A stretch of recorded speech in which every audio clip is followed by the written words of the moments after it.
on, Dad. Just because you got a concussion doesn't mean you can not make videos. Come on.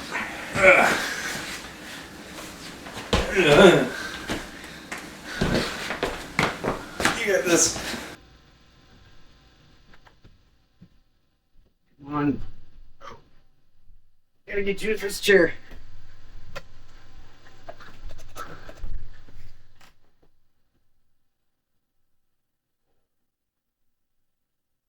Oh, concussion. I may have. Whew. Well, I'm John, and this is Danny, and welcome to We Can Fix It. Jeez, that's gotta hurt.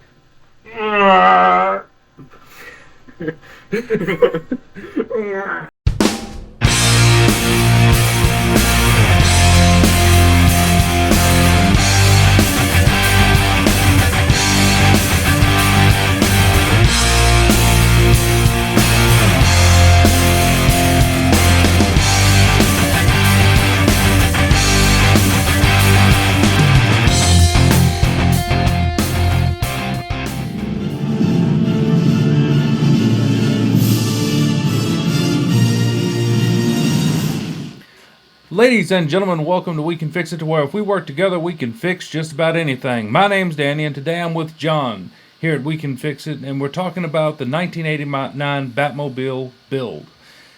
Now, my son don't really know too much about how this works, but essentially this is one of the sites that I go on, and it is called Mesh Mixer, and so the way you use this site is you download the 3D print, and right here I am turning this feature. It's called a plane cut, and it will cut the device up into two pieces, and this is how I'm able to put it on my Ender 3 in order to print all of these parts. Is I'll cut it in two pieces. You see it sliced it, and then I'll just essentially just work off the part that I just cut.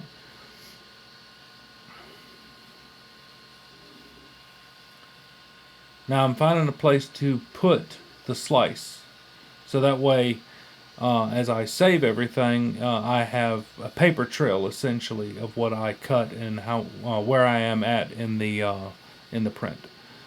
John has not done this, but I want to know, are you interested in trying to do this at any point in time? I might get into it, but I'm not too sure. It's actually not that difficult to do. It's just pretty much you have to save after everything you do. So Basically like playing a game. yeah, someone like playing a game. You just zoom in. Well, I'll zoom in right here in a minute. You'll see the plane cut happen. I'm lining it up with a print bed, so that way I kind of have an idea of how big I need it. I believe that's the little box right there that he's putting it in. Yes, that little box on the bottom right side. I'll zoom over to it. There it is.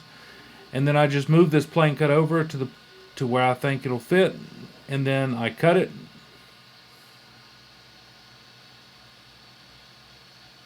And then you separate the shells. And then I go up here, and then I export it.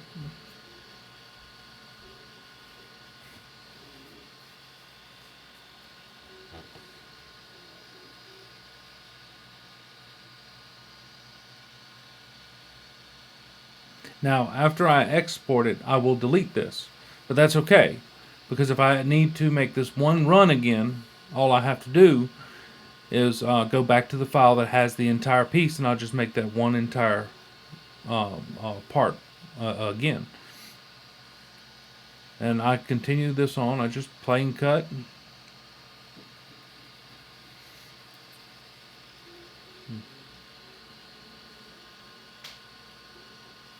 Export it, and then change the name of it, delete it, move it over again. It's really not that difficult to do once you kind of get into it. And trust me, I've never touched 3D printing in my life. So when I started 3D printing the Batmobile, it was fresh out of the box. I literally just did not know what I was going to do, how to do it. So trust me when I say if I can do it, anybody can do it.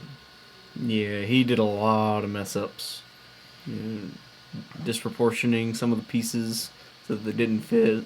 Um, I think he did start doing it without the filament inside of it Yeah, to figure out that. so I did do a few of these with filament with infill to them. I figure I could use them again, and then I got to thinking about it. I'm only going to be making the one car. Why would I need to mass produce something if I could make it the first time and then make it tough enough to have a mold made out of it? I don't need to reuse these parts. So the money involved with putting infill in these parts, aside from making them hollow, was a no-brainer. I can make them hollow and make double of the parts that I'm actually making compared to make them semi-solid or solid and probably be in it 3 to 5 times the price of well, probably more than that, probably 50 times the price of just making them hollow if I made them whole. But he's not wrong. I went through a whole lot of downside to doing these parts because I didn't know what I was doing. I was making them too small, making them too big. I printed out a whole lot just for size comparison, and it was just miserable trying to get through to figure out what size I actually did need in order to print. So being that we're getting done here on the video with the final piece, I'm going to start up the next portion of this, which is actually called Ultimaker. So Ultimaker is where you export your parts to. And so here's one of the parts to the canopy. And now you got to rotate it to lay flat on the bed. So I don't use supports whatsoever with this because there ain't really no need. So I can move it over, and then I can just bring in another part, rotate it, and then you look below it. Now you see that one on the left was blue.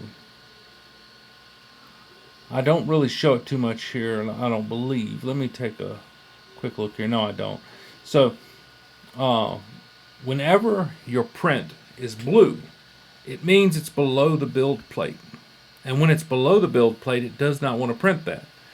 And that was one of my biggest problems my boy was talking about, was I would build below the build plate, and I didn't realize I was doing it. So I'd go put the part on, and it'd be an inch or 2 inches too short. And I'm thinking, what the crap? How did that happen? I done everything right. I mean, it's only 4 parts. How did I screw it up? And that's how you build below the build plate. And it really, it sucks when you do that because then you have to reprint it again. And I was showing right there that they were completely hollow. They didn't have no infill in them at all.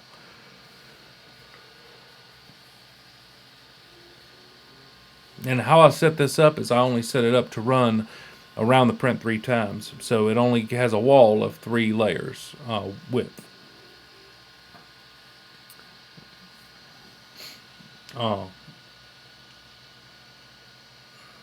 So right here, you're going to, when you click on the bottom right down there, it will pretty much state that you're ready to set it up to print.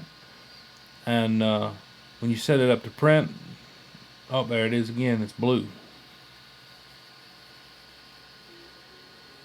And the reason I just pick it up and drop it back down is it re-snaps it back to the bed. And my boy is here just kind of learning as well. I'm showing him how to do this. I believe also another thing you have to keep in mind is it touching the top, because there's certain spots where the printer piece that's actually molding in all the plastic, it isn't going to reach all the way at the top, so you have to make sure it's not too tall. Yeah, on this, this setup here kind of, excuse me, takes into consideration the height of it. But on an Ender 3 or any 3D printer that I've messed with, once it gets to a certain height, everything starts dragging the top of the printer, like your filament tube and your wires and everything. And I don't like doing that. I like the unit to kind of stay below that area, so that way it doesn't wear a hole in something and end up causing a short. But right here's what I'm showing you is when I dropped it down there, it stays down there below the build plate, the build area. And when it stays down there, that's when you lose all of that print. It's okay on certain prints, like if you want to make something flatter than what it is, you can sit it on the build plate and let it just hang down below the build plate. It'll build flat on the plate and then build the rest of it above. But if you need to have that detail, there's no way. You can't build below that build plate.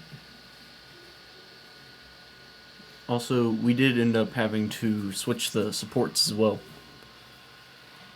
Supports? Yeah, we switched from having supports that went down all the way up to where they needed to go. Now we have trees. Oh yeah. That's for like the other prints, like an Iron Man helmet or something like that. Now here's where where it's printing right here. As you can see, it's hollow, and it doesn't have an issue trying to bridge the gap once it finally reaches the top. I wish we could have done something on the actual vehicle itself today and kind of showed that off on this video, but unfortunately it's been raining for like 6 weeks straight here, and there's no way. I just can't get out and work out in the rain because I don't have a shop to work out of. So what we're doing is we're just throwing together some more prints and getting them ready to be fiberglassed. So that way when we do have the time and the weather to do so, we can go back outside and we can start fiberglassing. So here is where I have done completed some parts for the passenger side quarter panel, which has the wing and the what I call the door.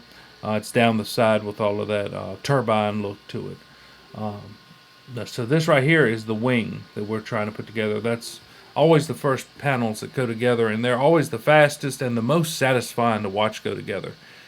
Because to begin with, you have two parts. And I'll show you right here, once he gets to the other side of this print. And I don't know if the boy likes helping me do this or not, do you? Kind of, I'd say. It is a feeling of satisfaction just to see this thing come together. It is kind of like watching a kid grow older. You see this tiny little piece of a thing you just created start getting bigger and bigger as you print more pieces and put them together. As you see, that's just two pieces. And here in a second, we'll pretty much have an entire, I think it's 3 to 4 wings or sections to the wing on the Batmobile here in a minute.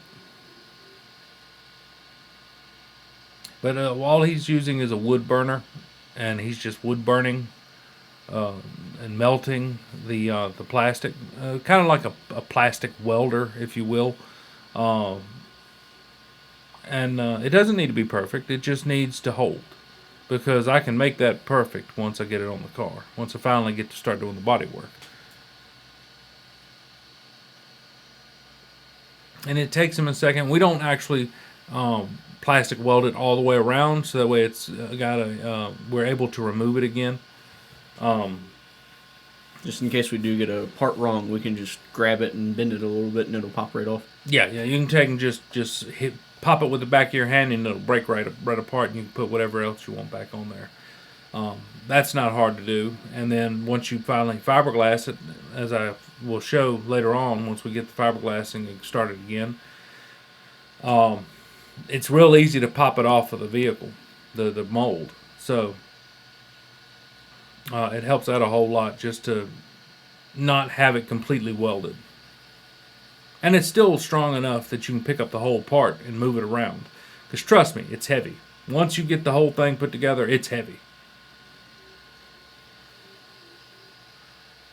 And I'm showing right here where we don't weld all the way around the seams. But you can see there, it actually, I mean, heck, we're already almost on the second portion of the wing.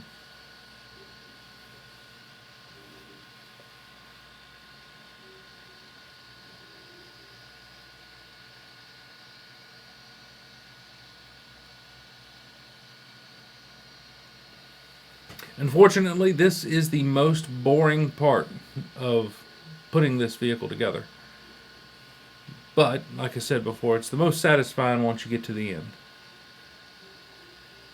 And we still haven't completed an entire quarter panel. We're working on 3 off of one printer. We're working on the quarter panel, we're working on the canopy, and I'm going to start working on the hood.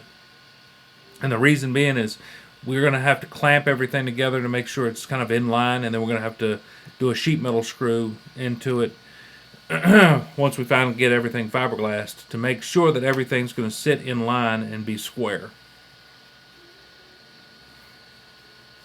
Because the way I'm fiberglassing it, it's only going to have one layer, and it's easy for that layer to shift and get out of square.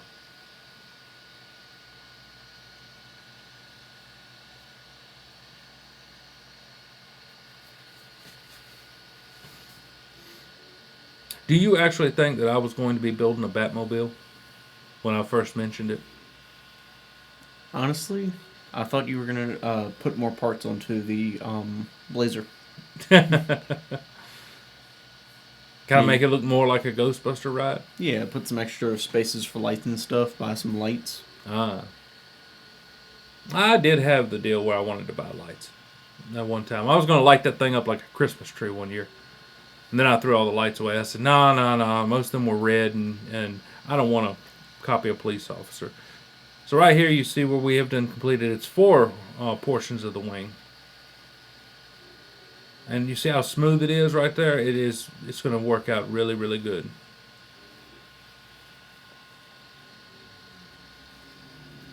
Now right here is where I'm pointing at.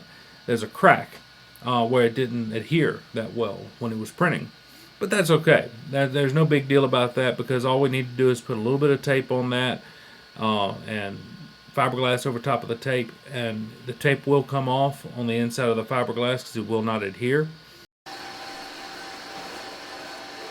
Alright, as he's undoing all of that right there, this is one of the next pieces. This is the next taillight assembly. It will go like this.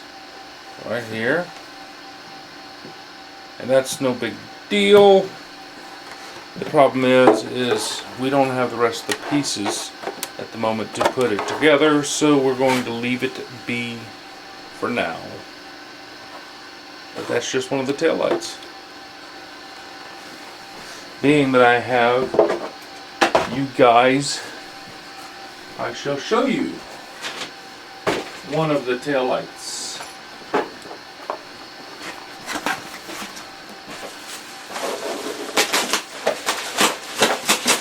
Go.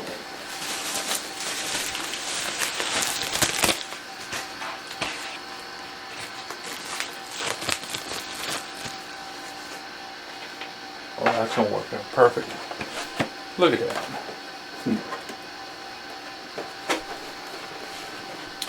So right here is one of the taillights. I've got the set of taillights with backups, and I've also got a set of signals. So, but that's it. That's what it's going to look like once it sits up in there. It fits pretty dang good. I did my measurements right. So that'll work out fairly good.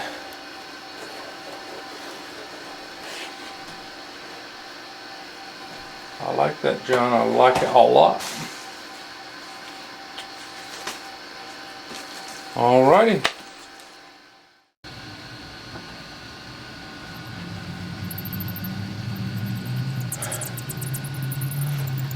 Well, I've been made. Batman won't let me leave the cave until I build another Batmobile. So, if you like what you see and you want to see more, like, comment, and subscribe. And just remember, if we work together, we can fix just about anything.